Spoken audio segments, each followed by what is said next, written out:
Greetings, my name is Stan Prager from the Regarp book blog, www.regarp.com. Today's podcast features my review of Into the Heart of the World, A Journey to the Center of the Earth by David Whitehouse. A familiar trope in the Looney Tunes cartoons of my boyhood had Elmer Fudd or some other zany character digging a hole with such vigor and determination that they emerged on the other side of the world in China, greeted by one or more of the stereotypically racist Asian animated figures of the day. In the 1964 Roadrunner vehicle, War and Pieces, Wile E. Coyote goes it one better, riding a rocket clear through the earth, presumably passing through its center, until he appears on the other side dangling upside down, only to then encounter a Chinese Roadrunner embellished with a braided pigtail and conical hat, who bangs a gong with such force that he is driven back through the tunnel to end up right where he started from. In an added flourish, the Chinese Roadrunner then peeps his head out of the hole and beeps faux Chinese characters that turn into letters that spell the end. There were healthy doses of both hilarious comedy and uncomfortable caricature here, but what really stuck in a kid's mind was the notion that you could somehow burrow through the earth with a shovel or some explosive force, which it turns out is just as impossible in 2022 as it was in 1964. But if you hypothetically wanted to give it a go, you'd have to start at China's actual antipode in this hemisphere, which lies in Chile or Argentina, and then tunnel some 7,918 miles, twice the distance to the center of the Earth you would pass through, which lies at around 3,959 miles, 6,371 kilometers from the surface. So what about the center of the Earth? Could we go there? After all, we did visit the moon, and the average distance there, 238,855 miles away, is far more distant. But of course, what lies between the Earth and its single satellite is mostly empty space, not the crust, mantle, outer core, and inner core of a rocky Earth that is a blend of the solid and the molten. Okay, it's a challenge, you grant, but how far have we actually made it in our effort to explore our inner planet? We must have made some headway, right?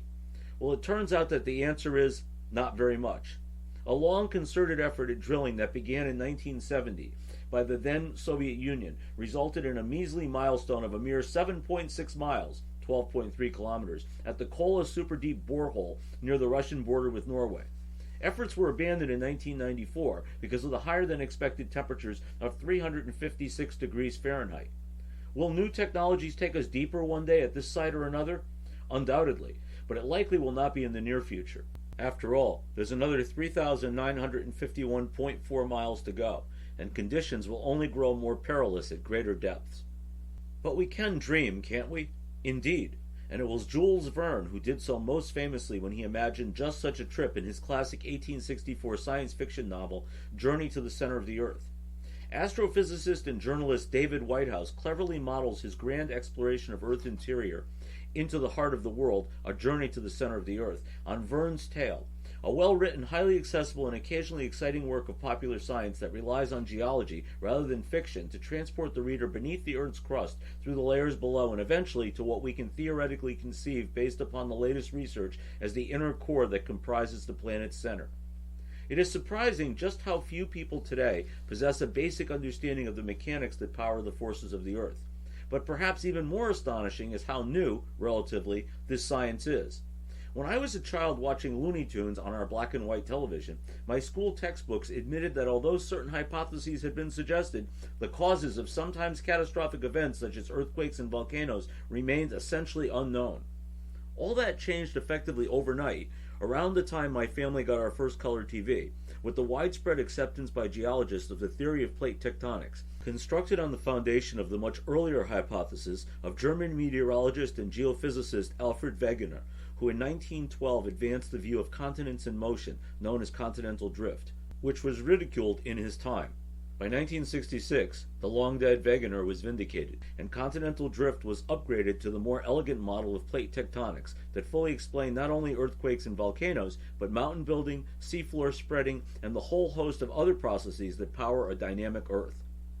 Unlike some disciplines such as astrophysics, the basic concepts that make up Earth science are hardly insurmountable to any individual with an average intelligence. So for those who have no idea how plate tectonics work and are curious enough to want to learn, Into the Heart of the World is a wonderful starting point. Whitehouse can be credited with articulating complicated processes in an easy-to-follow narrative that consistently holds the reader's interest and remains fully comprehensible to the non-scientist. I came to this book with more than a passing familiarity with plate tectonics, but I nevertheless added to my knowledge base and enjoyed the way the author united disparate topics into the single theme of a journey to the Earth's inner core. If I have a complaint, and as such it is only a quibble tied to my own preferences, Into the Heart of the World often devotes far more paragraphs to a history of how we know what we know, rather than a more detailed explanation of the science itself.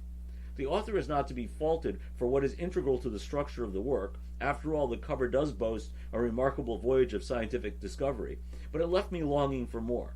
Also, some readers may stumble over these backstories of people and events, eager instead to get to the fascinating essence of what drives the forces that shape our planet. A running gag in more than one Bugs Bunny episode has the wacky rabbit inadvertently tunneling to the other side of the world, then admonishing himself that, "I knew I should have taken that left turn at Albuquerque." He doesn't comment on what turn he took at his juncture with the center of the Earth, but many kids who sat cross-legged in front of their TVs wondered what that trip might look like. For grown-ups who still wonder, I recommend Into the Heart of the World as your first stop. Note, this book has also been published under the alternate title, Journey to the Center of the Earth, the remarkable voyage of scientific discovery into the heart of our world. Thank you for joining me for today's podcast. I encourage you to share it in your network. Many more reviews on an eclectic array of fiction and nonfiction books are available at Regarp.com and RegarpBookBlogPod.com. Have a great day.